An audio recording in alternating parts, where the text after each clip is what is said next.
Hello friends, இன்னைக்கு bachelor life கிச்சன்ல காலைல என்ன சாப்பாடு, மதியம் என்ன சாப்பாடு சொல்லிட்டு கம்பெனிக்கு என்ன நல்லா எடுத்துட்டு போறேன்னு சொல்லிட்டு பாப்போமா. காலைல நேத்து வச்ச இட்லி இருந்தது, அதை வச்சு வெங்காயம் அப்புறம் கடுகு அதெல்லாம் போட்டு இட்லி உப்புமா செஞ்சுட்டேன். இன்னும் உப்பு தான் கொஞ்சம் தூக்கலா இருக்குது, லைட்டா கொஞ்சம் தீஞ்சு போச்சு. எப்படி தீஞ்சதுன்னே தெரியல, நானும் நல்லா தான் பாத்துருந்தேன், தீஞ்சு போச்சு. சரி பரவாயில்ல.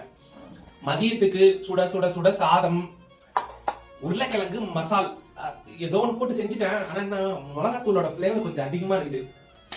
இட்லி உப்புமா தொட்டுக்க நேத்து வச்ச முள்ளங்கி சாம்பார் இருந்தது, அதை போட்டு நல்லா ஒரு இப்படி நல்லா கிளறி வாய் எடுத்து வச்சிருவோம். இட்லி உப்புமா உப்பு கொஞ்சம் அதிகமாயிடுச்சு, மற்றபடி நல்லா இருக்கு. வாங்க சாப்பிடலாம். யூடியூப்ல இந்த மாதிரி ஒரு சேனல் இருக்குது, அவங்க இந்த மாதிரி தான் சொல்லுவாங்க, டிஷ் எல்லாம் வெரைட்டி வெரைட்டியா செஞ்சுட்டு வாங்க சாப்பிடலாங்க. ஆனா இது வாங்க சாப்பிடலாம்னு சொல்லிட்டு சொல்ற மாதிரி இருக்குது. சரி, கம்பெனி டைம் ஆயிட்டு கிளம்பலாம். இந்த வீடியோ பிடிச்சிருந்தா லைக் பண்ணுங்க, சப்ஸ்கிரைப் பண்ணுங்க, ஷேர் பண்ணுங்க, இன்ஸ்டாகிராம்ல ஃபாலோ பண்ணுங்க, யூடியூப்ல சப்ஸ்கிரைப் பண்ணுங்க. தேங்க்யூ.